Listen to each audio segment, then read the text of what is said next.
Psicología racional, por el padre Balmes. Capítulo primero. Que el alma humana es substancia. Después de haber examinado los fenómenos sensitivos en la estética, los intelectuales en la ideología pura y la expresión de ellos en la gramática general, debemos investigar cuál es la naturaleza del sujeto en que se hallan.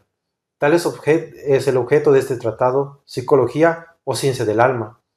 Los anteriores son también psicológicos, porque versan sobre el alma, pero como no la consideran en sí misma, sino en sus fenómenos, conviene reservar el nombre psicología para la ciencia que se propone investigar la misma naturaleza del sujeto en que los fenómenos se suceden. Kant pretende que no es posible probar que nuestra alma sea más que una simple serie de fenómenos, o en otros términos, opina que no es dable demostrar que nuestra alma sea una substancia. Este es un error fundamental. La psicología debe comenzar por establecer y demostrar la verdad contraria. El alma es sustancia. Por sustancia entendemos un ser permanente, no inherente a otra a manera de modificación. El alma tiene estas propiedades, luego es substancia. La experiencia interna nos atestigua que en nosotros hay un sujeto en el cual se verifican las sensaciones y los actos del entendimiento y de la voluntad. Sin esa identidad del yo, no puede explicarse cómo nos hallamos uno idéntico en medio de las mudanzas. No se concibe cómo el hombre se encuentra hoy el mismo que era ayer, a pesar de las variedades que haya experimentado. El negar la substancialidad del alma conduce al absurdo de la imposibilidad de la memoria. No siendo el alma más que una serie de fenómenos que no residiesen en un mismo sujeto, no dejarían estos ninguna huella, sean los pensamientos A, B, C y D, que se hayan sucedido respectivamente en los instantes A, B, C y D. Resultará que en el pensamiento B mayúscula no podrá haber ninguna huella del A mayúscula, ni el C del B, verificándose lo propio en todos los demás. Porque cuando se presenta el pensamiento B, ha desaparecido el pensamiento A, y como el B no existía cuando existía A, por ser sucesivos en el tiempo, no puede aquel haber recibido nada de éste. Luego, no puede haber en B alguna huella de A. Si se dice que A y B están inmediatos en el tiempo, y que, por consiguiente, se pueden transmitir algo, recibiendo el segundo lo que pierde el primero, preguntaremos si lo recibido es el mismo pensamiento A, u otra cosa distinta, si es el mismo pensamiento A. Resulta que éste no desaparece, sino que continúa, y como lo propio se ha de verificar en los pensamientos sucesivos, tendremos que el A permanece siempre el mismo. Así la opinión que negaba la substancialidad del alma viene a parar a la substancialidad del pensamiento, por manera que no habiendo querido reconocer en el sujeto la propiedad de substancia, la ha reconocido en la modificación. Si es algo distinto lo que el pensamiento A transmite al B, ocurre la dificultad de cómo una cosa puede traer consigo el recuerdo de otra, totalmente distinta. Si se replicase lo que A transmite a B, aunque sea distinto, encierra todavía algo del pensamiento A, por lo cual puede conservar su recuerdo. Hallamos otra vez algo permanente, y no habiéndose querido la substancialidad del alma ni la substancialidad del pensamiento, se viene a caer en una cosa tan extraña cual es la permanencia o bien la substancialidad de una modificación del pensamiento. Se convierte en sustancia la modificación de una modificación.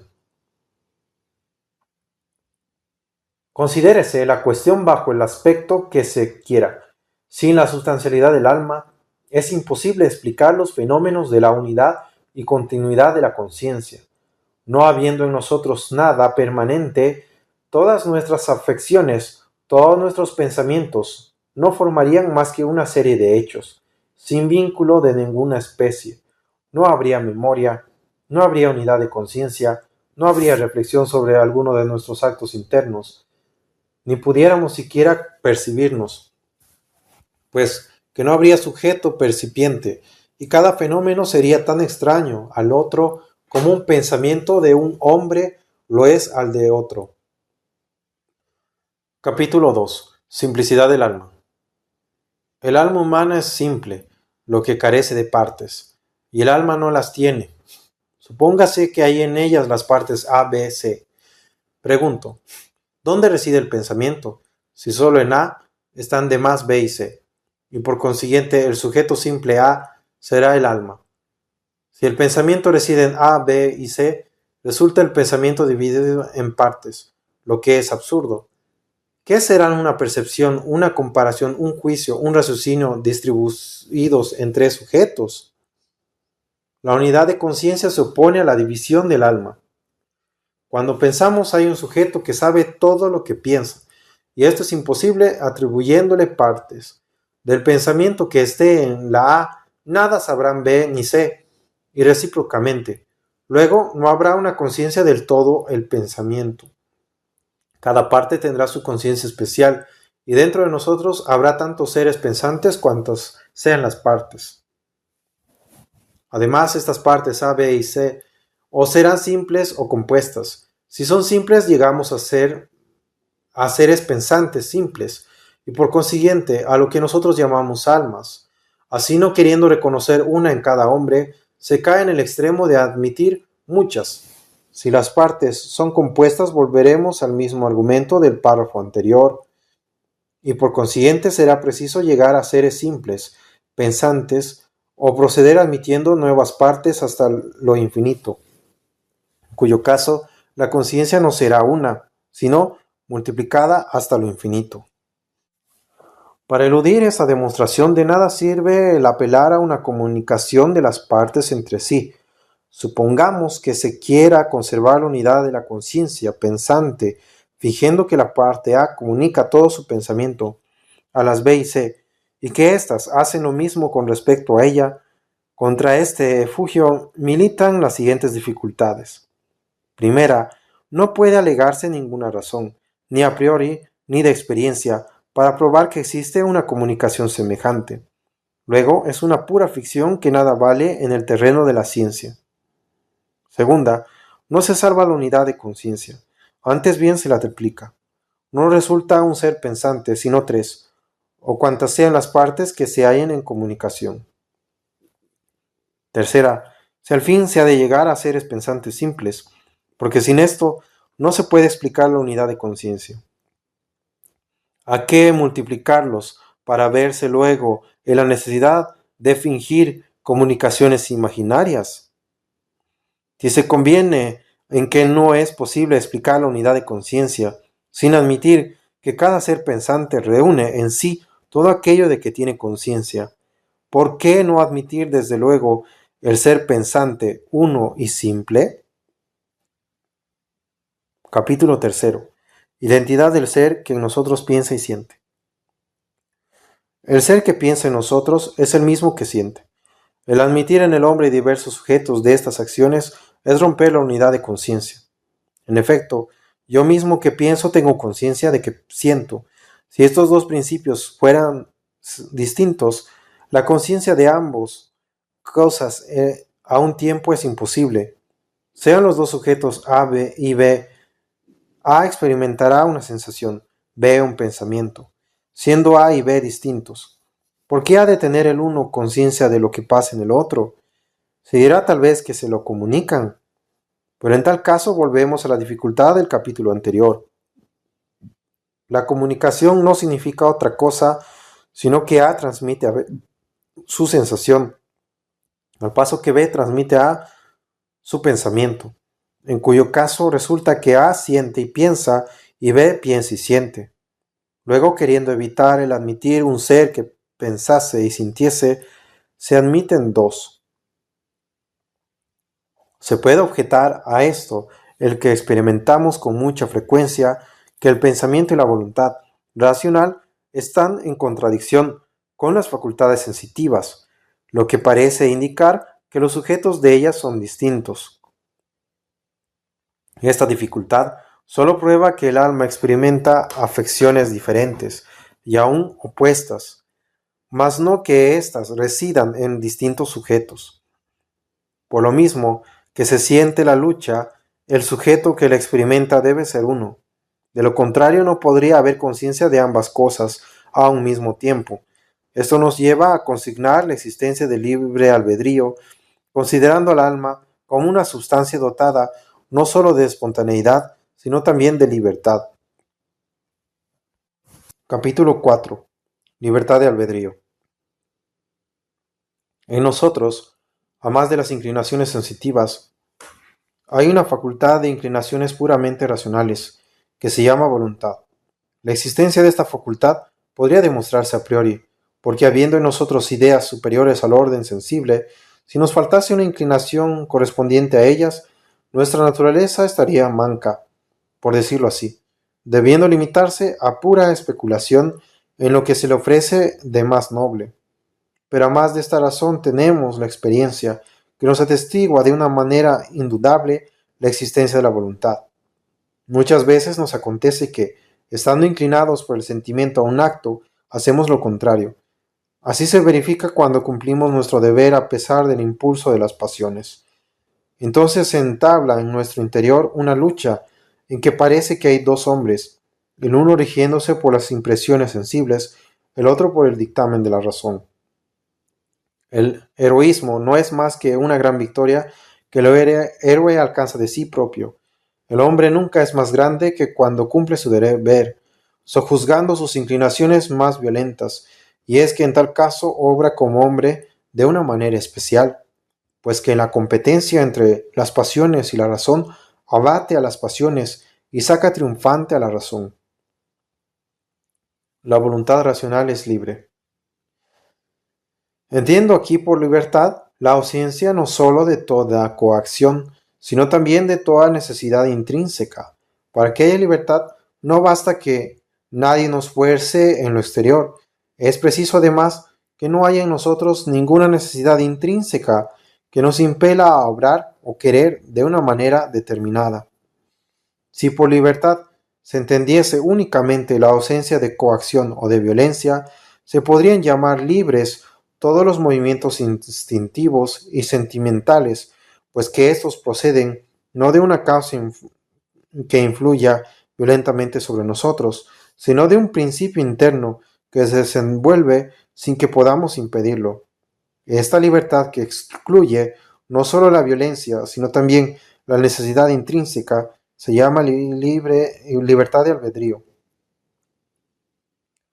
El sentido íntimo nos asegura de que somos libres, no solo para ejecutar cosas diferentes, sino también para hacer o dejar de hacer una misma. Cuando estamos sentados, nos sentimos con libertad para querer levantarnos. 100 veces podemos hacer lo uno y lo otro, según nuestras necesidades, conveniencia o capricho. Lo mismo se verifica en las demás acciones, hasta en el caso en que obedecemos a una ley o obramos por temor del castigo o impelidos por un sentimiento poderoso. Nos hallamos con libertad para suspender la acción que estamos ejecutando. Privados del movimiento del cuerpo por una enfermedad o una causa violenta, nos sentimos libres en nuestro interior para querer o no querer el movimiento. Mientras permanecemos en sano juicio, conservamos un dominio exclusivo en los actos de nuestra voluntad. Los hombres pueden sujetar el cuerpo, pero no el alma. Por medio de las amenazas, de las privaciones, de los tormentos, pueden inclinarnos más o menos a querer o no querer un objeto. Pero siempre nos queda encomendada la última decisión. Los mártires, en medio de los más atroces padecimientos, permanecían inmóviles en la fe, desafiando desde el santuario de su conciencia la más refinada crueldad de los verdugos. El argumento, que se funda en el testimonio del sentido íntimo, es tan concluyente que no necesita para nada el auxilio de otro.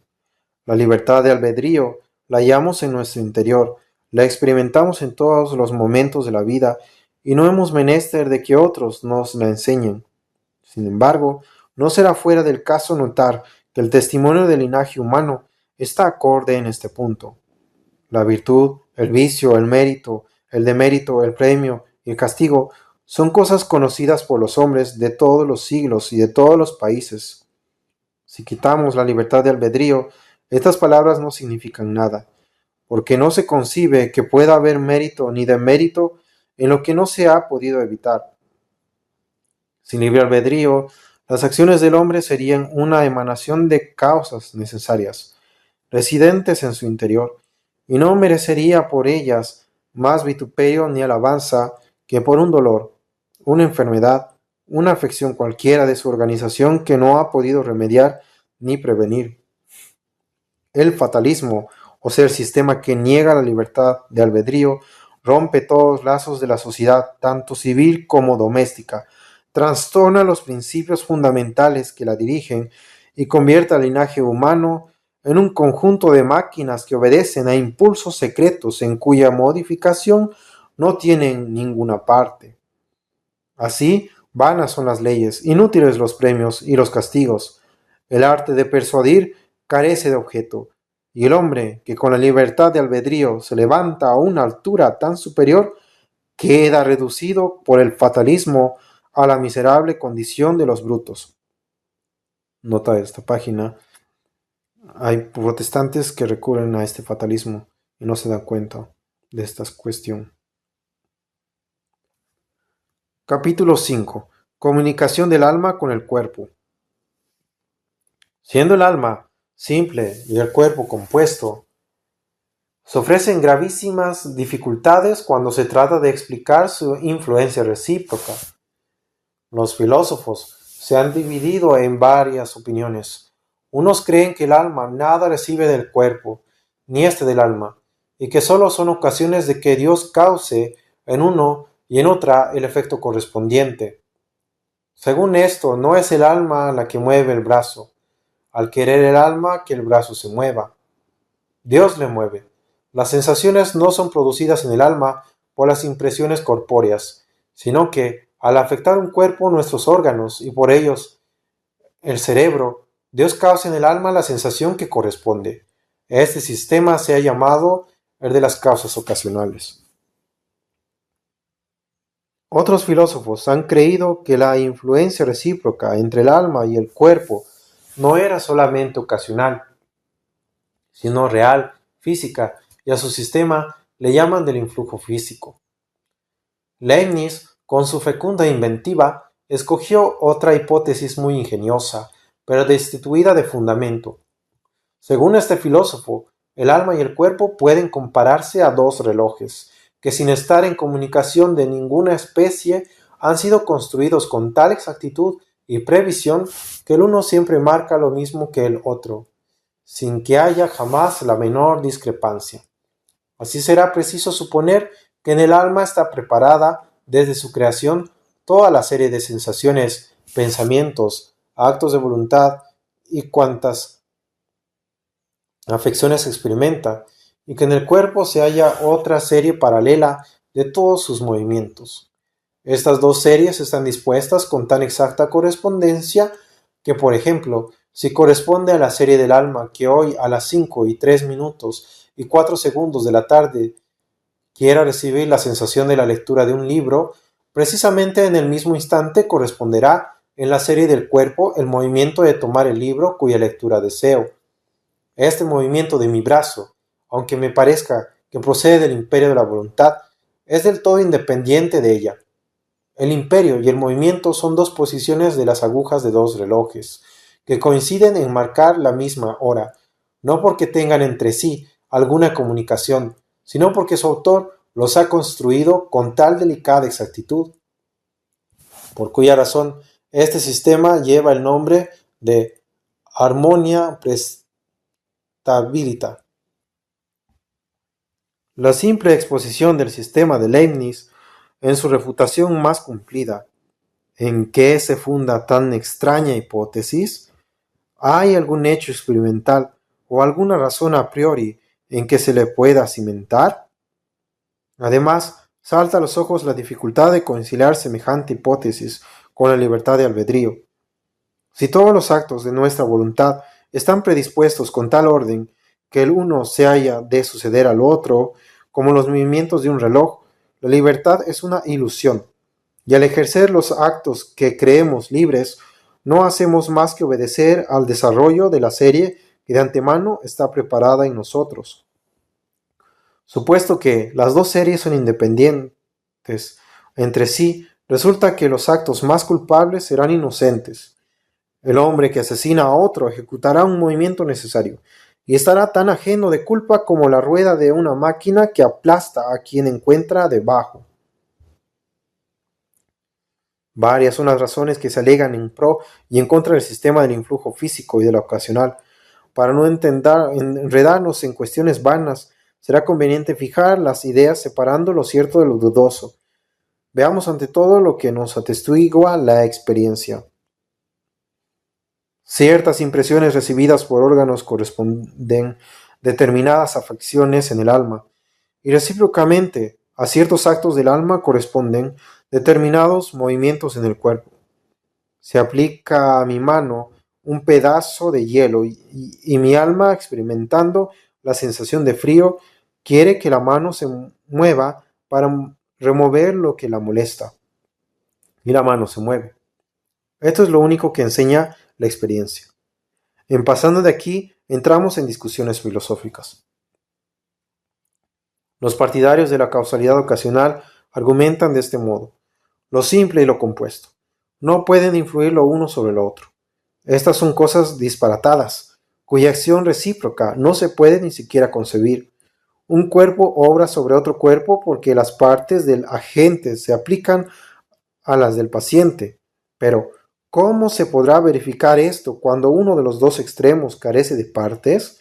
Luego, supuesto que la experiencia nos atestigua la correspondencia de los actos del cuerpo con los del alma, debiéramos decir que Dios es quien produce inmediatamente en ambos los efectos correspondientes, sin que uno ni otro sean más que meras ocasiones del ejercicio de la causalidad divina. Esta dificultad es especiosa. A primera vista parece insoluble. Sin embargo, es susceptible de observaciones que la debilitan mucho, si no la disipan del todo. La razón de que no puede haber comunicación entre lo simple y lo compuesto prueba demasiado, y por consiguiente no prueba nada. Admitida absolutamente la proposición, se seguiría que Dios simplísimo no puede ejercer su acción sobre el universo corpóreo. Ni vale el responder que Dios es omnipotente y que su acción no conoce límites, pues que la cuestión está en si hay una repugnancia intrínseca en que lo simple tenga alguna comunicación con lo compuesto. Si hay esta repugnancia intrínseca, debe haberla en todo lo simple, y por consiguiente en Dios. Si no hay esta repugnancia intrínseca, el argumento pierde su base. Para afirmar con seguridad que no puede haber comunicación de actividad entre lo simple y lo compuesto, sería necesario probar que la acción solo puede ejercerse por contacto.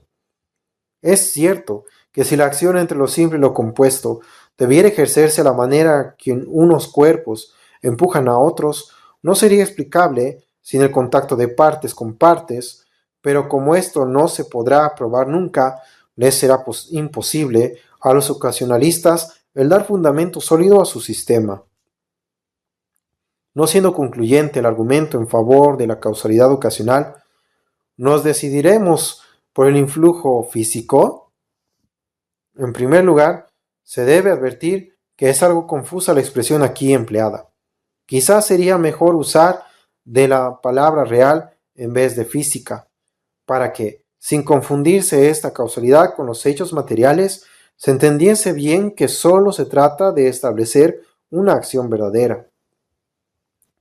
Creo que en la presente disputa se puede indicar el defecto de que adolecen los argumentos en pro y en contra, pero que no es fácil ni tal vez posible decidirse con seguridad, ni aun con probabilidad, por lo uno ni lo otro.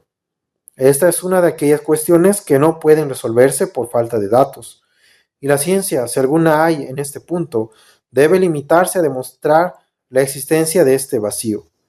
Ensayémoslo. Si la cuestión pudiera resolverse, nos guiaría a ello o la experiencia o la razón. Ambas son impotentes. En este caso, la experiencia solo nos dice que existe la correspondencia de los hechos.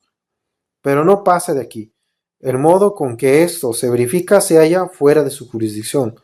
Todos los trabajos de los fisiólogos no pueden salir de lo que atestiguan los sentidos con respecto a las funciones orgánicas, y los sentidos no pueden atestiguar más que movimientos u otras afecciones de los órganos. Nada de esto hace adelantar un paso la cuestión relativa a la causalidad. Supóngase el fisiólogo más sagaz, más delicado en el examen del órgano de la vista, después de haber explicado con la más perfecta y atinada minuciosidad la construcción del ojo, las propiedades del nervio óptico y de la parte del cerebro a donde este nervio termina, solo nos ha hablado de estas cosas materiales. Nada nos ha dicho sobre el modo con que los objetos que explica producen la sensación de ver. La misma dificultad encontramos en el sentido inverso, esto es, en explicar cómo del imperio de la voluntad resultan ciertos movimientos corpóreos. La voluntad quiere tal movimiento. Este es un hecho de conciencia. Al imperio corresponde el movimiento. Este es otro hecho experimental. Para la ejecución se mueven tales o cuales músculos, a donde van a parar tales o cuales nervios, salidos de este o aquel punto del cerebro. Este es otro hecho también experimental que el fisiólogo consigna. Pero, ¿por qué al imperio de la voluntad ha de corresponder tal movimiento en el cerebro? Sobre esto nada dice la experiencia, y el fisiólogo conviene en que esta es una cuestión fuera del campo de sus experimentos. Ya que la cuestión es irresoluble en el terreno de la experiencia, veamos lo que puede enseñarnos la razón. La idea de causa pertenece a la clase de las que hemos llamado indeterminadas, y por consiguiente, sus aplicaciones a un caso positivo dependen de las condiciones que nos suministren la experiencia. Esta idea, tomada en general, solo nos ofrece la relación de las de ser y de un no ser que ha pasado a ser. Luego debe limitarse a las verdades de un orden puramente abstracto, sin que pueda servirnos para resolver algo en los casos en que nos falte la experiencia. Ahora bien, esta nos falta precisamente en la cuestión que nos ocupa, según acabamos de manifestar. Luego la razón no es capaz de enseñar algo decisivo y solo puede ofrecernos conjeturas más o menos plausibles. Nuestras ideas intuitivas se reducen a 4 clases: sensibilidad pasiva, sensibilidad activa, inteligencia y voluntad. ¿De qué nos sirve todo eso para resolver la cuestión propuesta? La sensibilidad pasiva es la forma de extensión y demás cualidades con que los cuerpos se nos presentan. La sensibilidad activa, la inteligencia y la voluntad son fenómenos de nuestra conciencia. En ninguna de estas ideas se halla la representación del modo con que el alma y el cuerpo pueden ejercer entre sí recíproca influencia. De donde inferiremos que la única resolución de la cuestión es el descubrir que no la tiene para nosotros. Esto es poco satisfactorio, pero si la ciencia humana no ha de ser un nombre vano para fomentar el orgullo y perder el tiempo, debe conocer sus propios límites, y no habrá progresado poco cuando consiga fijarlos con exactitud. Capítulo 6. Sitio donde reside el alma. Como el alma está unida al cuerpo con tan estrecho vínculo, se ofrece la cuestión sobre el lugar que ocupa en el mismo.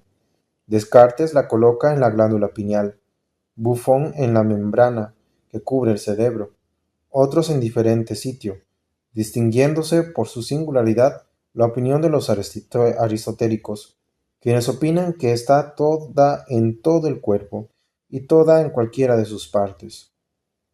En esta cuestión se han de tener presentes las mismas observaciones que hemos hecho al tratar de la comunicación del alma con el cuerpo. La experiencia nos falta, y sin ella la razón no puede adelantar nada en semejantes materias. El experimento más concluyente que se podría hacer sería el descubrimiento de una parte del cuerpo cuya sola conservación bastase para mantener la vida y cuya falta produjese la muerte. Sin embargo, todavía no se habría conseguido resolver la dificultad.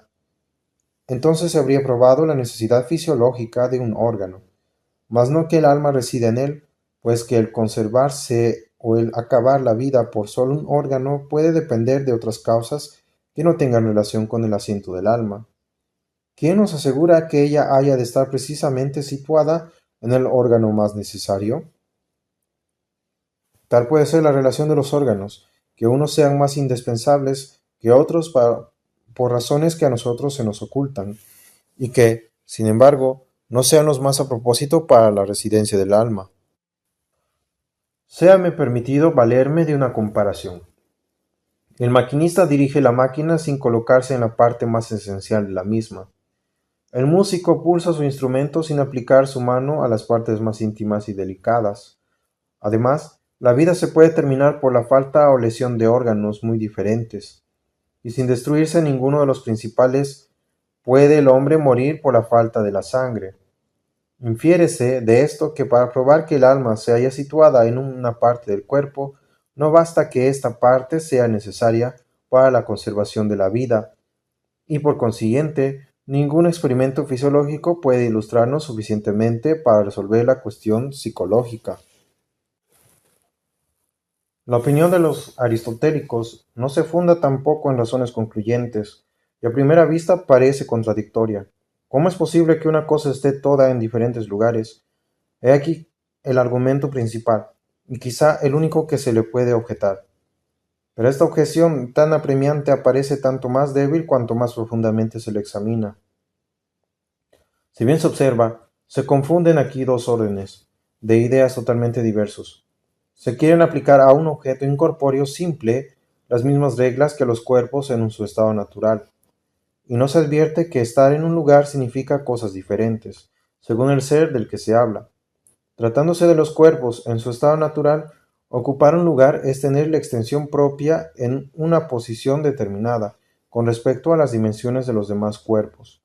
Pero es claro que si hablamos de un ser que carezca de extensión, que no tenga partes de alguna especie, su relación con la extensión de los cuerpos no puede ser de la misma clase que la de estos entre sí.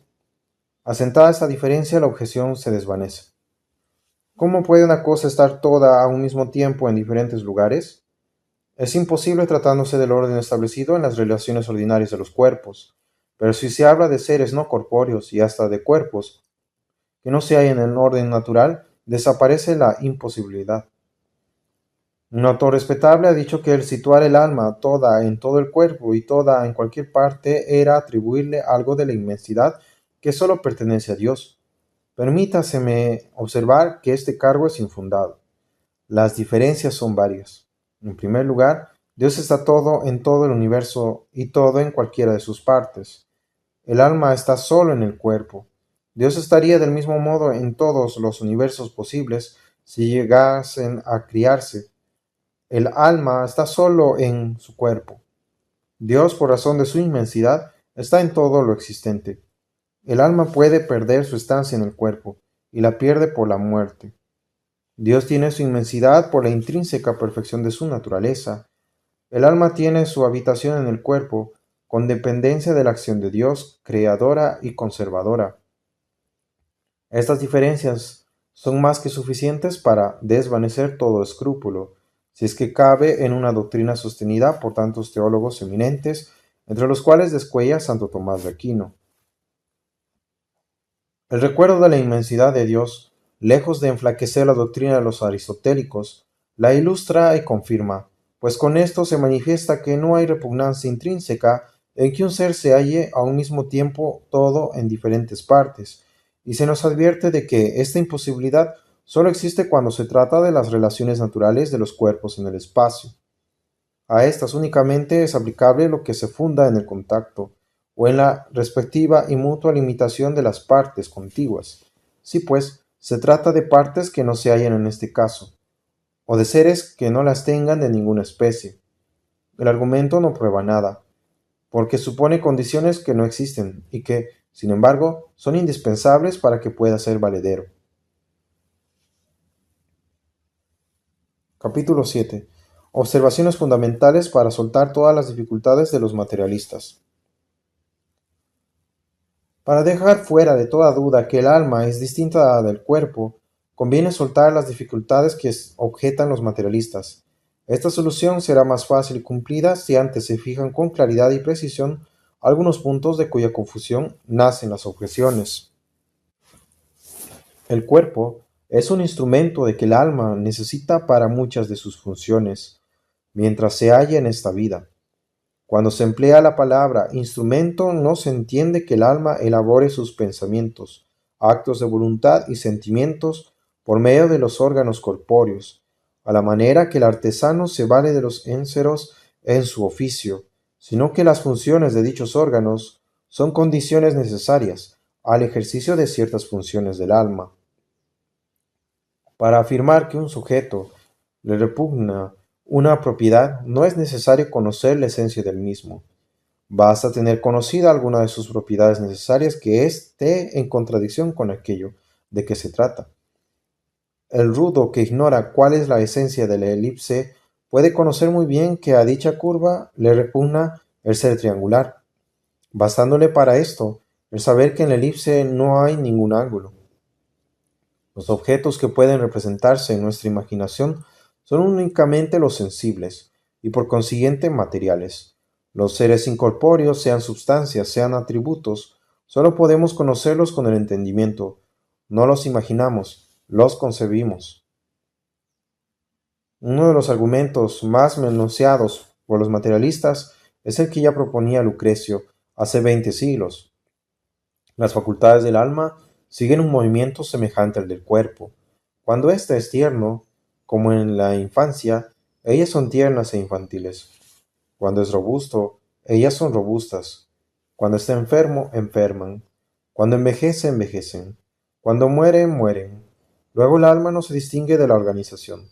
Luego el pensamiento y todos los fenómenos intelectuales, morales y sensibles no son otra cosa que el producto del organismo. Esta dificultad se desvanece recordando lo dicho más arriba. Aun suponiendo exactos los hechos alegados, sólo probarían que los órganos son necesarios para que se ejerzan las funciones del alma, pero no que esos órganos sean la misma alma. El ser una cosa condición necesaria para otra no prueba la identidad de las dos. En una máquina suceden a veces que una parte muy pequeña es indispensable para las funciones. ¿Será legítimo inferir que esta parte es la que hace mover la máquina y el agente que da impulso a todo? En un instrumento de música es indispensable en tal o cual sitio un pedazo de madera o de metal. Diremos que este pedazo es quien ha concebido y quien ejecuta la música. El pintor necesita del pincel y de los ingredientes colorantes. ¿Y atribuiremos los prodigios de su arte a los ingredientes y al pincel? Sin el golpe del azadón dado por el rústico para despejar una semilla que se iba sofocando, la planta no habría nacido. Y diremos que el verdor, la lozanía y el fruto de la planta solo se deban al azadón y negaremos la fecundidad de la semilla, la veracidad de la tierra, el calor del sol, la influencia de la luz, la acción del aire y de la lluvia.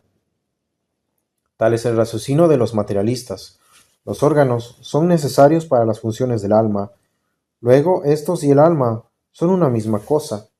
¿Quién no ve la monstruosa confusión de ideas que hay en este sofisma? No conocemos la esencia de la materia, dicen los adversarios. Luego no podemos afirmar que le repugne el pensamiento. Esta dificultad se desvanece con recordar lo dicho más arriba. Para saber que un predicado repugna a un sujeto, no necesitamos conocer la esencia de éste. Nos basta el conocimiento de alguna de sus propiedades esenciales a la que repugne el predicado. Admitiré que no conocemos la esencia de la materia, pero no se me podrá negar que sabemos que ella una cosa con entera certidumbre, y es que no es simple, sino compuesta. Es así que hemos demostrado que el alma es simple. Luego es esencialmente distinta de la materia. El sí y el no con respecto a una misma cosa son imposibles. La simplicidad implica negación de composición. Esta implica negación de simplicidad. Luego el alma no puede ser un mismo tiempo simple y compuesta. Y como por lo mismo que es intelectual es simple, no puede ser material. ¿Qué es el alma? Dicen otros. Si no es cuerpo, a una cosa incorpórea, ¿cómo nos la representamos? Si se trata de representación imaginaria, no cabe representación del alma. Pero esto mismo, lejos de probar en contra, prueba en favor de la simplicidad. La objeción se funda en una grosera confusión de lo inteligible con lo sensible. No obstante, las relaciones entre el cerebro y las facultades del alma, hay una porción de hechos que indican cuán sin fundamento se pretende confundir cosas tan diferentes. Parece que Dios ha querido manifestarlos a la ciencia fisiológica para que no se llevase demasiado lejos la expresada relación, hasta el punto de convertirla en una proporción perfecta. Aun cuando esta proporción existiese con toda exactitud, no se probaría que el alma es la misma organización, porque siempre quedaría en pie la solución fundamental. Pero tenemos la fortuna de que semejante exactitud no existe y que la experiencia enseña todo lo contrario. Berard asegura que no hay parte más o menos considerable del cerebro que no pueda ser destruida por supuraciones o lesiones orgánicas, conservándose las sensaciones en toda su integridad. Doctrina de las relaciones entre lo físico y lo moral. Cabanis, nada sospechoso a los materialistas, dice lo siguiente: porciones considerables del cerebro son consumidas por varias enfermedades, o destruidas por accidentes u operaciones necesarias, sin que la sensibilidad general, las funciones más delicadas de la vida y las facultades del espíritu resulten perjudicadas de ningún modo. Y más allá, la experiencia demuestra que, exceptuando los órganos que no pueden cesar de obrar sin que la vida se acabe, es sumamente difícil determinar el grado en que las lesiones deben producir inevitablemente tal efecto conocido. Actualmente no se exceptúan de esta regla el cerebro, el cerebelo y las dependencias de uno y otro. Relaciones entre lo físico y lo moral del hombre, Memoria 353. Gall prueba con hechos que el hidrocéfalo o hidropesía del cerebro no siempre turba las facultades mentales como había pretendido Cabanis, y sostiene que el cerebro puede continuar ejerciendo sus funciones aunque esté nadando en un fluido. En algunos casos de enajenación mental se ha creído descubrir alteraciones orgánicas, pero Broussais afirma que puede haber locura sin ninguna mudanza perceptible en el encéfalo. Lo mismo opinan Esquirol y Pinel, ambos conocidos por sus estudios sobre las enfermedades mentales.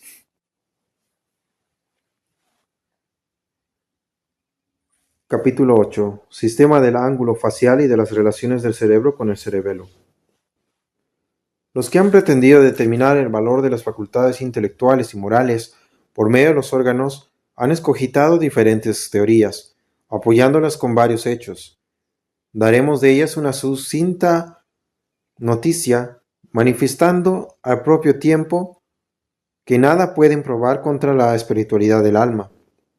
Camper pretende que la medida de la inteligencia en la escala de los animales es el ángulo facial, que está formado de dos líneas, una tirada desde la raíz de los dientes superiores a la cima de la frente, y otra que sale de la misma raíz y va a parar al occiput, pasando a poca diferencia por los agujeros de los oídos, o en otros términos, de una línea que desde el extremo de la frente a la raíz de los dientes superiores caiga perpendicularmente sobre otra tirada desde la misma raíz hacia atrás en la dirección de la base del cráneo.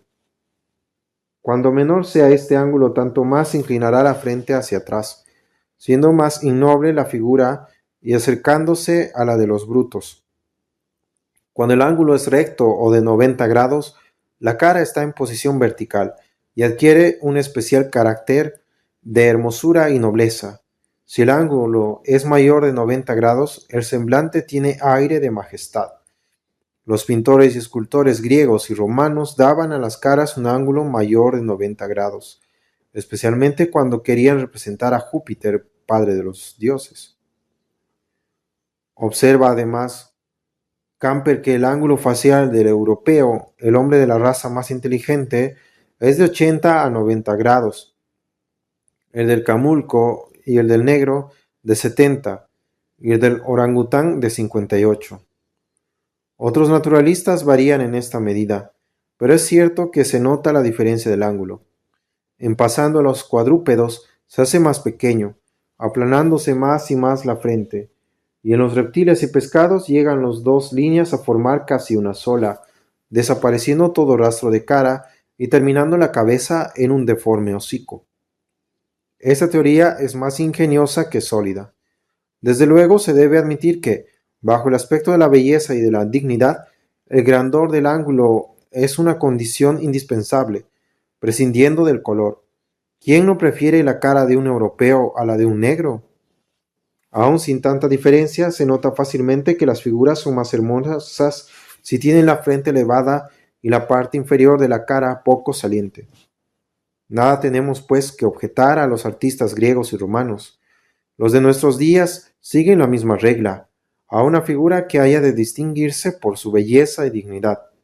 Siempre se procura darle un grande ángulo con frente elevada que domine la parte inferior del rostro.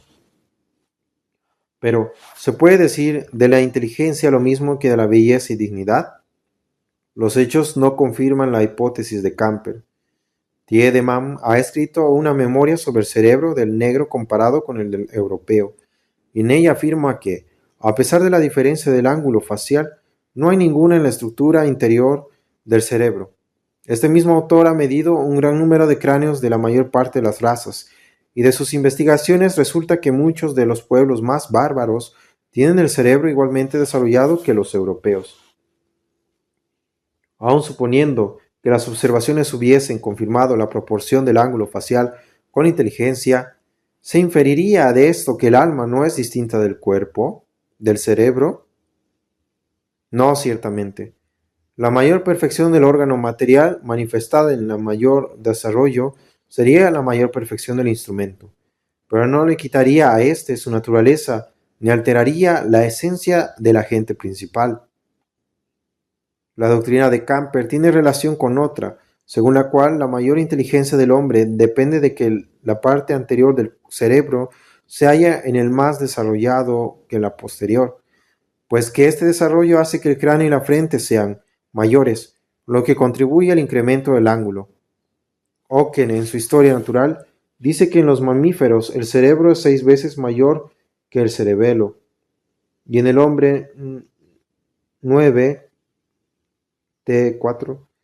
Además, comparando el volumen del cerebro del hombre con la médula espinal, se halla 43 veces mayor a poca diferencia, cuando en los animales la relación es mucho más pequeña.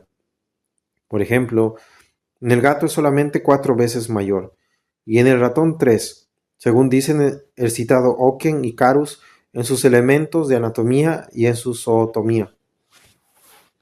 Nadie niega que haya diferencias entre la organización humana y la de los brutos, pero a primera vista y prescindiendo de estas comparaciones, ocurre una consideración gravísima que resuelve la cuestión. La diferencia del hombre al bruto está en proporción con las diferencias orgánicas. Comparad el cerebro de Platón, de Aristóteles, de San Agustín, de Bossuet, de Leibniz, de Newton, en su volumen y peso, con el de un bruto cualquiera y pregunto, aunque sea la proporción como 4, como 10, como 100, como 1.000.000, si se quiere, a 1, ¿dará esto la medida de la diferencia de las inteligencias entre esos hombres y el bruto? Pero repito, que los hechos desmienten semejantes teorías. Si se trata del volumen absoluto, el elefante y sobre todo la ballena y otros grandes cetáceos tienen un cerebro mucho mayor que el del hombre. ¿Y es igual su inteligencia a la nuestra? No. Considerando el cerebro relativamente a la masa del cuerpo del animal, tampoco se halla la clave para explicar la diferencia de las facultades intelectuales por las del órgano. El peso del cerebro del Saimini, especie de mono, es, con respecto al peso de su cuerpo, como 1:22. Lo mismo sucede en el hombre, habiendo individuos en que la desventaja es contra éste, pues que el peso es a veces como 1:25, a 30 y hasta a 35. Hay otros animales cuya inteligencia debería ser mayor que la del hombre, porque la relación en ellos es mayor. Es de 1:14 en el serín y de 1:21 en el mulot. Comparados los animales entre sí, tampoco se halla proporción entre la magnitud respectiva de su cerebro y conocimiento. En el asno la relación es de 1:212, en el caballo de 1:400 y en el elefante de 1:500. Así el asno sería más inteligente que el caballo y el elefante, y comparadas las tres especies con los anteriores, la diferencia sería enorme, lo que está en contradicción con la experiencia. Tocante a la relación de la parte anterior del cerebro con la posterior, también hay hechos curiosos en contra de la supuesta proporción.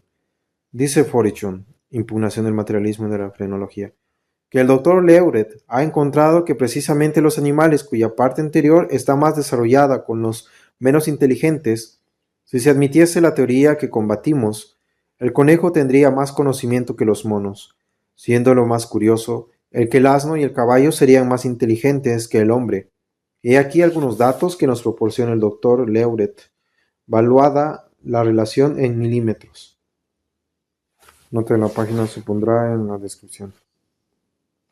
Según esta teoría, la inteligencia del hombre estaría representada por 1 a 1.8, la del caballo por 1 a 1.4, la del asno por 1 a 1.31 y la del conejo por 1 a 1.25. En tal caso, la inteligencia del hombre sería 555, la del caballo 714, la del asno 763, la del conejo 800. ¿Risum teneatis? Resulta pues evidente que, según la experiencia, el cerebro no puede dar la medida de las facultades intelectuales, y ya se le tome absolutamente ya con relación al cuerpo, ya se compare la parte anterior con la posterior. Inútil sería, pues, insistir en este punto si no fuese necesario decir dos palabras sobre la doctrina de Gall. Capítulo 9. Sistema frenológico. El sistema frenológico es el siguiente. Se considera el cerebro dividido en una porción de partes y a cada una de estas se la mira como un órgano especial de cierta facultad perceptiva o afectiva. La frenología da origen a la cranioscopía, cuyo objeto es conocer las facultades intelectuales y morales del individuo por medio de las protuberancias del cráneo. La cranioscopía puede ser mirada como una dependencia de la frenología y estriba en el supuesto de que la forma exterior del cráneo expresa el volumen y figura de la masa cerebral. Los frenólogos convienen con la generalidad de los fisiólogos y psicólogos en cuanto miran al cerebro como un órgano de nuestras facultades, pero se distinguen en que le consideran múltiple o más bien como un conjunto de órganos, cada uno de los cuales tiene su función propia. Si la frenología reconoce la simplicidad y libertad del alma, limitándose a establecer que el ser espiritual se vale de distintas partes del cerebro según las varias funciones que debe ejercer, si las inclinaciones que supone órganos a las diferentes partes del cerebro las mira como sujetas al libre albedrío, no diremos que sea contraria a las sanas doctrinas psicológicas, y será uno de tantos sistemas como se han escogitado para explicar los secretos del hombre. Pero si confunde los órganos materiales con el ser espiritual que los emplea, si las inclinaciones radicadas en ellos las quiere convertir en hechos necesarios que no pueden ser dominados por la libre voluntad, la frenología cae en el materialismo y en el fatalismo, y queda refutada con lo que se ha dicho contra estos errores. Examinemos ahora brevemente los fundamentos y el método de la frenología en el terreno de los hechos. En primer lugar, la frenología tiene contra sí una prevención grave, cual es el exclusivismo que la distingue. Solo atiende al volumen y figura del cerebro y prescinde de las demás propiedades del órgano. ¿Con qué derecho? Si el volumen y figura de las partes pueden contribuir a la perfección o imperfección de las facultades, ¿por qué no podrá influir en esto la naturaleza, la íntima organización de estas mismas partes? En todo el organismo del hombre se nota que para la apreciación fisiológica no basta la medida del volumen y figura, sino que se necesita el análisis de la naturaleza del órgano. A igualdad de volumen y figura puede haber desigualdad de peso y por consiguiente de masa. Aun siendo igual el peso, puede haber desigualdad de contextura, de propiedades físicas, químicas y vitales. ¿Por qué, pues, nos hemos de limitar a la sola apreciación del volumen y figura? Esto parece contrario a todos los principios fisiológicos. Además, las funciones de los órganos dependen de su mayor o menor vitalidad, y esto no puede apreciarse por solo un órgano aislado, mucho menos si se atiende únicamente a su volumen y figura. Nadie ignora las relaciones del corazón con el cerebro y los movimientos producidos en éste por la circulación de la sangre. Luego, las funciones del cerebro están subordinadas a influencias distintas de sus dimensiones, y quien solo considere estos datos se olvida de otros muy importantes en el problema. La médula espinal, todo el sistema nervioso, tanto el encefálico como el ganglionar, ejercen funciones muy importantes en la vida. La variedad de temperamentos produce diferencias sobremanera notables, tanto en las funciones puramente orgánicas como en las animales o de relación. Parece pues contrario a la razón y a la experiencia el exclusivismo frenológico cuando se limita a considerar el volumen y la figura de las partes del cerebro. Gall necesita suponer que los órganos del alma están en la superficie del cerebro, suposición contraria a la experiencia. Lawrence ha probado con muchos experimentos que se pueden quitar partes considerables del cerebro por delante, por detrás y por los lados sin que el animal pierda alguna de sus facultades. Esta doctrina de Lawrence está confirmada con los experimentos de Berard, de Cabanis y otros fisiólogos. No se ha observado una relación constante entre las lesiones de determinadas partes del cerebro y las facultades que se le asignan, ni tampoco entre el volumen de los primeros y el desarrollo de las segundas. Y en semejantes materias no se puede adelantar sino con la luz de los hechos. El arte de apreciar las facultades intelectuales y morales por la simple inspección del cráneo carece de fundamento si no puede suponer una proporción entre el volumen de las partes cerebrales y el desarrollo de las facultades respectivas, y así, habiendo probado que no hay tal fundamento, la cronoscopía queda arruinada. Pero, prescindiendo de esto, ella por sí sola se halla sujeta a gravísimas dificultades, de que no puede eximirse, aun cuando la frenología en sí misma fuera una ciencia cierta. En efecto, la cronoscopía necesita no sólo de la proporción de las partes del cerebro con el desarrollo de las facultades, sino también de que el cráneo sea la verdadera expresión de aquellas partes, y esto último no es siempre verdad. Magendie ha descubierto que el canal vertebral no está exactamente lleno por la médula, ni el cráneo por el cerebro, y que tanto la médula como el cerebro están separados de las membranas que los cubren por un líquido, al que el mismo fisiólogo ha dado el nombre de cefaloespinal y cefalorraquídeo. Observa Richard Ant que en los individuos de temperamento linfático, la tardía osificación del cráneo hace que el cerebro, cargado de jugos acuosos, adquiera un volumen considerable, sin contener por esto una mayor proporción de sustancia medular, y además se nota que los dotados de este temperamento son las más veces ineptos para las tareas intelectuales, y rara vez adelantan en lo que se exige actividad y constancia. Hay varias circunvoluciones de la masa cerebral que no están en contacto con el cráneo, luego no pueden ser representadas en la forma de éste. Prescindiendo de la parte fisiológica, tampoco es admisible la doctrina de Gall cuando entra en el terreno psicológico. El modo con que explica la razón y la voluntad conduce a funestas consecuencias. Según Gall, la razón y la voluntad no son facultades especiales, son únicamente resultados. Cada facultad de las enumeradas por la fenomenología tiene su percepción especial y su memoria y su inclinación propias, por manera que la razón es el resultado de la acción simultánea de todas las facultades intelectuales, y la voluntad es el resultado de la acción simultánea de las facultades intelectuales superiores. Esta doctrina, a más de estar en contradicción con la de los psicólogos antiguos y modernos que han mirado la razón y la voluntad como facultades simples y principales, destruye a la unidad de conciencia. Porque si ni la razón ni la voluntad son más que un resultado, esta razón y voluntad no son más que un conjunto. Si se replica que también puede haber resultados simples, observaremos que en tal caso los frenólogos se verían precisados de admitir facultades simples, producto de un concurso de otras facultades. ¿Por qué pues no admitirlas desde luego? Además, ¿qué es un resultado simple procedente de un conjunto de causas? Cada causa, por lo mismo que es causa, pondrá en el efecto algo distinto de lo que se pone la otra. Luego en este resultará multiplicidad.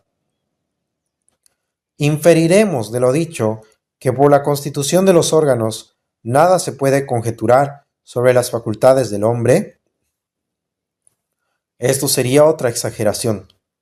No cabe duda que la mayor perfección del cuerpo contribuye al mejor desarrollo de las facultades del alma.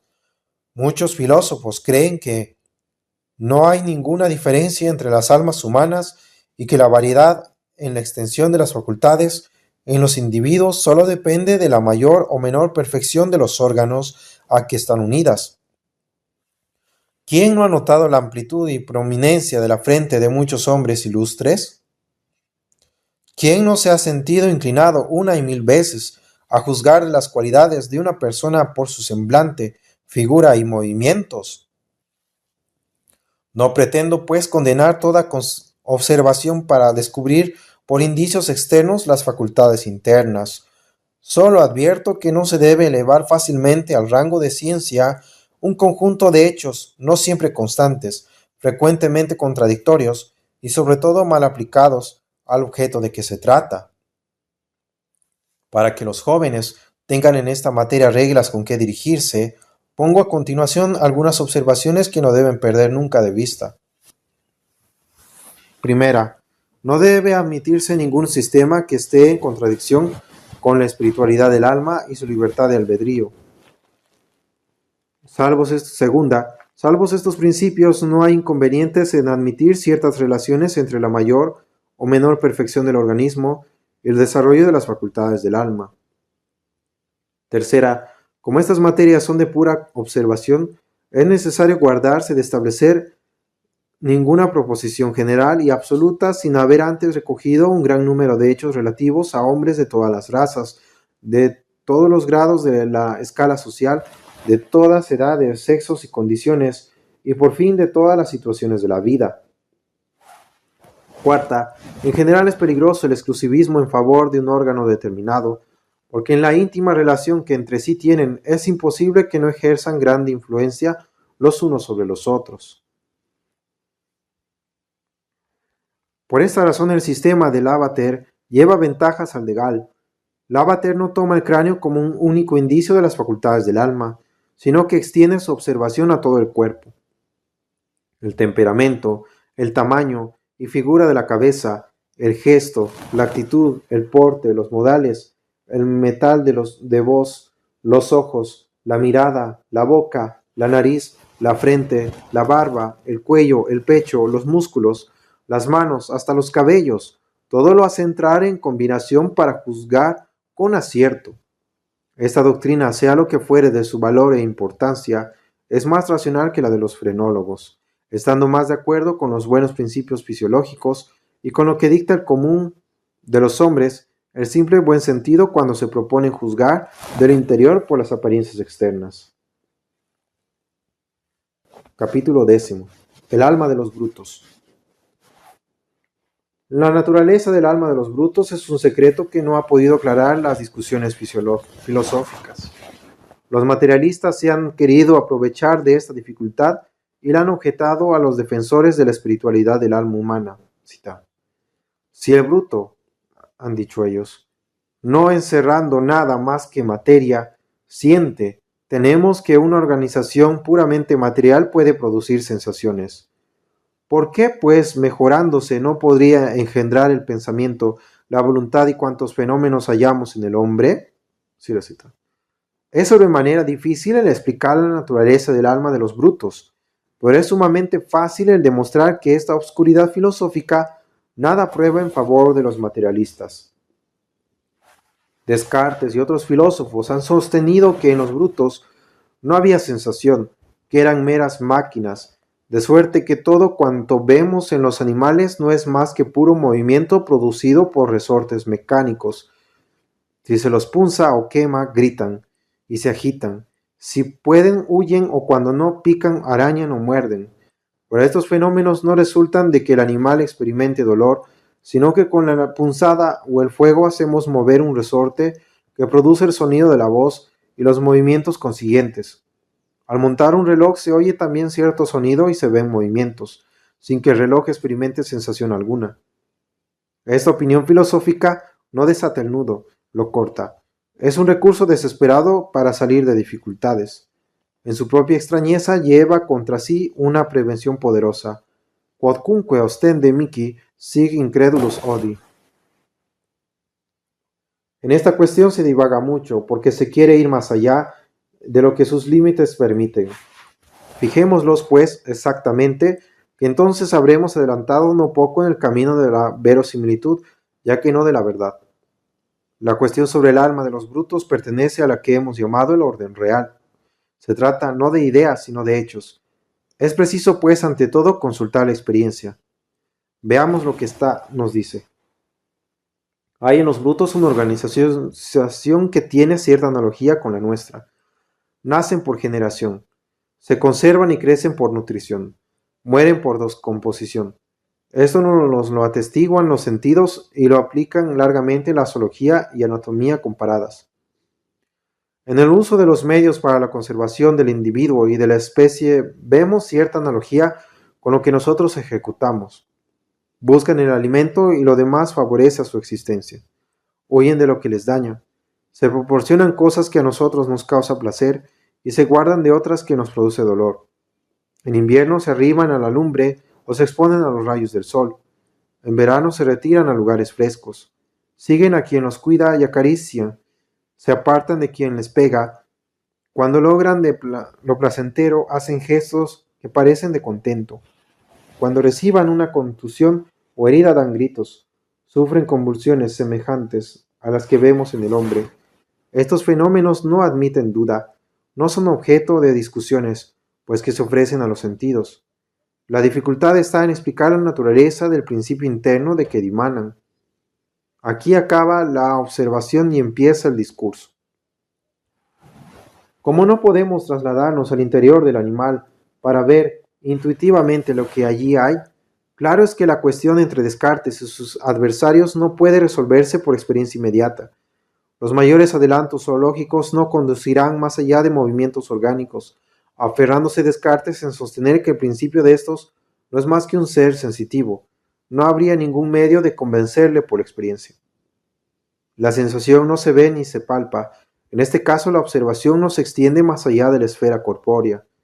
Confesará Descartes que hay un tal o cual fluido, tal o cual movimiento, tal o cual combinación química, tal o cual semejanza con lo que produce en nosotros sensaciones, pero negará que las haya en los brutos.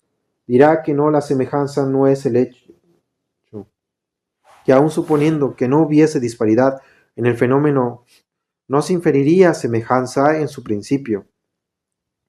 Y cuando se le estreche con la perpetuidad de esa armonía entre las apariencias, apelará a la omnipotencia divina, observando que si artífices humanos han llegado a construir autómatas que ejecutaban movimientos admirables, bien podría haber construido máquinas mucho más perfectas. Dios, infinitamente sabio y poderoso. Preciso es confesar que será difícil triunfar completamente de un filósofo que de tal modo se encastille, pero también es necesario convenir en que el argumento de analogía es aquí tan plausible que arranca nuestro ascenso con una fuerza que no alcanzamos a resistir. Bien podemos creer que el mismo Descartes se olvidaba de su opinión al levantarse de su buffet, y que al oír el vivo maullo del gato cuya pata pisaba, no debía de pensar que aquello fuera el sonido de un órgano cuyas teclas habían tocado. Descansaremos pues tranquilamente en la razón de la analogía, ya que en la misma descansa el sentido común. No es buen modo de conducir una cuestión filosófica el empezar por contradecir el género humano. Así, admitiendo en los brutos sensaciones verdaderas, tales como nos la indican los fenómenos, ventilaremos las demás cuestiones que a este punto se refieren. Fijaré las ideas y deslindaré las cuestiones con la mayor precisión que alcance. La materia lo exige. ¿El principio sensitivo de los brutos es materia? No, la materia es incapaz de sentir. Lo tengo demostrado en la estética, y no necesito repetir aquellos argumentos. ¿El alma de los brutos es espiritual? No, porque por espíritu entendemos una substancia simple, inteligente y libre. y la libertad e inteligencia no se hallan en los brutos. La experiencia lo atestigua. ¿El alma de los brutos es inmaterial? Sí, la inmaterialidad implica negación de materia, habiendo pues demostrado que no es materia. No la podemos hacer material sin incurrir en contradicción. ¿La inmaterialidad es sinónimo de espiritualidad? No, la inmaterialidad solo expresa negación de materia. La espiritualidad, a más de esta negación, significa substancialidad, simplicidad, inteligencia y libertad. ¿Hay medio entre lo material y lo inmaterial? No, porque no le hay entre la afirmación y la negación. ¿Hay medio entre la materia y el espíritu? Sí, porque un ser que no sea materia y que no tenga las propiedades contenidas en la espiritualidad será este medio que buscamos. Hemos demostrado que el alma de los brutos no es materia, ni tampoco espíritu. Luego es un ser medio entre materia y espíritu. ¿Cuál es la íntima naturaleza, la esencia de esa alma, ser medio entre el cuerpo y el espíritu? No lo sé, y hasta me parece que la cuestión es irresoluble. El alma del bruto no la conocemos por intuición intelectual, no la sentimos por experiencia interna, pues que no está en nuestro interior. No la percibimos con los sentidos, pues que estos no pasan de los fenómenos de observación. No cae bajo ninguna de las ideas que hemos llamado intuitivas. Luego, solo lo podemos conocer por un concepto general en que entran los de inmaterial y sujeto en el que se hallan los fenómenos sensibles. Estos son los límites de la cuestión. Cuanto salga de ellos es conjetura más o menos verosímil, pero que no puede elevarse a certeza. Fijados los límites de la cuestión en lo relativo a la esencia del principio sensitivo de los brutos, examinemos el valor de la dificultad que se nos objeta para probar que el hombre no encierra un principio espiritual y que es únicamente un bruto más perfecto. Asentado que el alma de los brutos no es materia, lejos de que la inmaterialidad de la nuestra vacile, queda más afirmada. El argumento es a fortiori y se retuerce contra los adversarios. Ellos decían, el alma de los brutos es materia, luego también puede serlo la del hombre. Y nosotros contestamos, el alma de los brutos no puede ser materia, luego mucho menos lo será el alma humana. En lo tocante a la espiritualidad, también queda resuelta la cuestión. Por espíritu entendemos una sustancia simple, inteligente y libre. El alma humana tiene estos atributos y la del bruto carece de inteligencia y libertad. Luego aquello es espíritu y ésta no. Las dos son inmateriales, es cierto, porque ambas carecen de materia. Luego las dos son espirituales. Niego la consecuencia, porque inmaterialidad no es sinónimo de espiritualidad. Veamos ahora lo que nos enseña la experiencia respecto a la perfección del hombre comparada con la del bruto. La percepción del bruto es puramente sensitiva, nada tiene de intelectual. Las verdades universales, necesarias, están fuera de su alcance. Aún en el orden de los objetos materiales, no se eleva sobre los fenómenos pasajeros. Percibe lo que siente en la actualidad o recuerda lo que antes ha sentido. No pasa de aquí. Por el contrario, el hombre reflexiona sobre las sensaciones presentes y pasadas, las combina de mil modos, se forma en su imaginación nuevos objetos que con su industria realiza en lo exterior, en los prodigios de las artes. La sensibilidad en el hombre se eleva inmensamente sobre la de los brutos, porque participa de la inteligencia. Y así es que no solo tiene las impresiones de los sentidos, sino que percibe la belleza y armonía del mundo sensible. El bruto que se hallara en la cámara donde trabajaban Miguel Ángel o Rafael vería las mismas figuras y colores que ellos, es cierto. Pero comparad, si os atrevéis, aquella sensibilidad estúpida con la sublime inspiración del artista. De estas consideraciones, que sería muy fácil ampliar, resulta claro que aún no considerando más que el órgano de insensible, el hombre se eleva inmensamente sobre los brutos. Quien lo niegue no merece los honores de la refutación. El hombre, a más de los fenómenos sensibles, percibe en los objetos sentidos un hecho común, la extensión, y halla en él una idea fecunda, de donde nace una vasta ciencia, la geometría. El bruto siente los objetos extensos, pero no conoce la extensión. Con lo primero atiende a sus necesidades, mas por la falta de lo segundo no se eleva, como el hombre, a las ideas geométricas, que conducen a la explicación de las maravillas del universo. Lo propio sucede con el número. El bruto ve conjuntos de unidades, pero no conoce el número ni la unidad, y así carece de los elementos de la aritmética universal, que, combinada con la geometría, nos descifra los arcanos de la naturaleza. De aquí resulta el dominio que el hombre adquiere sobre el mundo corpóreo y la servil rutina a que está condenado el bruto. Este obedece a un orden fijo que no alcanza a modificar ni para sus propios usos. Aquel, si bien no puede cambiar las leyes de la naturaleza, neutraliza las unas con las otras, o las dispone de modo que se auxilien según los efectos que intenten producir. La hormiga construye sus pequeños almacenes, la abeja labra sus panales, el castor fabrica sus diques, la golondrina su nido, pero siempre de una misma manera, sin un adelanto, sin la más pequeña mejora. Mil y mil veces sufren en su obra las mismas contrariedades, de parte de los hombres o de la naturaleza, y otras tantas se exponen a sufrirlas. ¿Esto qué indica? Indica que proceden sin conocimiento, sin elección, por instinto, por un impulso necesario a que no pueden resistir. Admiremos este instinto. La admiración es justa, porque se dirige a la bondad y sabiduría del Creador.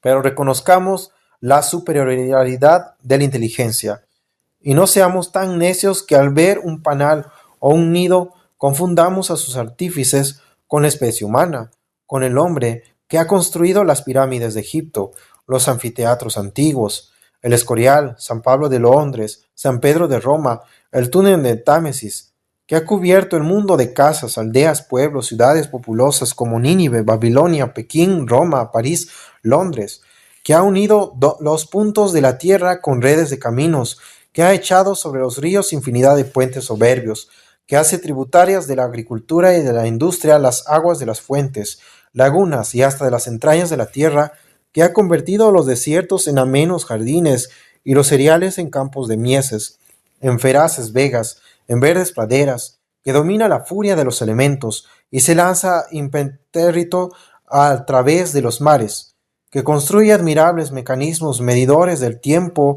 a imitación de los astros, que dispone combinaciones asombrosas, que elaboran por sí solas los más admirables artefactos, y que intenta ya dominar los aires y se levanta osado a grandes alturas, que ha logrado anular distancias, tomando a su servicio la electricidad para la transmisión del pensamiento a la especie humana, que ha hecho estos prodigios y que adelanta cada día en su carrera a pasos agigantados, no la confundáis por piedad con los brutos. No comparéis con esas obras del genio del nido del ave, el panal de la abeja o el dique del castor, que semejantes comparaciones son insensatas y casi dejan de ser impías a fuerza de ser ridículas. Si con respecto a las cosas materiales hallamos tanta diferencia entre el hombre y el bruto, ¿qué será si nos elevamos a lo puramente intelectual y moral? Las ideas de ser, sustancia, causa, efecto, bueno, malo, ilícito, virtud, vicio, derecho, deber, justicia, equidad, ¿se hallan por ventura en los brutos? El amor de la gloria, la amistad, la admiración, el entusiasmo, el sentimiento de la belleza, de la sublimidad, la percepción del conjunto de las relaciones morales del ser criado para con Dios, para consigo y sus semejantes, ¿se hallan acaso en los brutos? El deseo de la inmortalidad, la previsión del porvenir, la ansiedad sobre el último destino, el presentimiento de los secretos del sepulcro, ¿se vislumbra ni siquiera en los brutos? Siglos ha que están en la tierra, ¿por qué no se han igualado con el hombre? ¿Por qué al menos no se les ha aproximado? ¿Por qué no han encontrado un medio de comunicación? ¿Por qué no se valen de la escritura y de la palabra? Delante de sí tienen a la sociedad humana. Son las víctimas de ella, sufren la más terrible opresión y no aciertan a discurrir nada para emanciparse. Compararlos con esos negros a quienes la crueldad maltrata y humilla. También el pobre esclavo sufre y se halla frecuentemente asemejado a los animales que le rodean. Su entendimiento está sumido en la ignorancia, su voluntad se halla embrutecida. En su figura y ademán se pintan la degradación en que vive, pero guardaos de confundirle con el bruto, que brilla en sus ojos la centella de la inteligencia y arde en su corazón la llama del orgullo. Sabe meditar sobre su suerte, sabe compararse con sus compañeros de infortunio, sabe levantarse en un día señalado y degollar a sus amos y proclamar libertad. Si la suerte le es adversa, sabe poner fin a sus días apelando al suicidio. Esto hace el hombre en su ínfima escala. Nada de esto hace el bruto. Siglos hace que el caballo soporte el freno, y el mulo y el asno y el camello llevan tranquilamente su carga, y que los ganados se ven conducidos al matadero para alimento del hombre, y no han pensado nunca en sublevarse. No han concedido jamás los terribles proyectos de que vemos ejemplos espantosos entre los esclavos antiguos y modernos. Inútil sería esforzar más los argumentos que prueban la superioridad del hombre, la diferencia esencial que le separa de los brutos, la oscuridad que pueda haber en las cuestiones sobre el alma de los irracionales. A nada conduce cuando se trate de igualarla ni compararla con nuestro espíritu inteligente, libre, conocedor de sí propio y del universo, que se eleva hasta la causa primera y se lanza fuera del tiempo por las regiones de la eternidad. Dificultades se hallan en el mundo vegetal. Y será justo, por eso, el confundir nuestro principio de vida con el que anima a las plantas. Dificultades hay en explicar muchos fenómenos mecánicos y químicos, y será razonable el confundir el orden intelectual y moral con el mecánico y químico. Las dudas sobre un punto no autorizan a rechazar la verdad que en otros resplandece.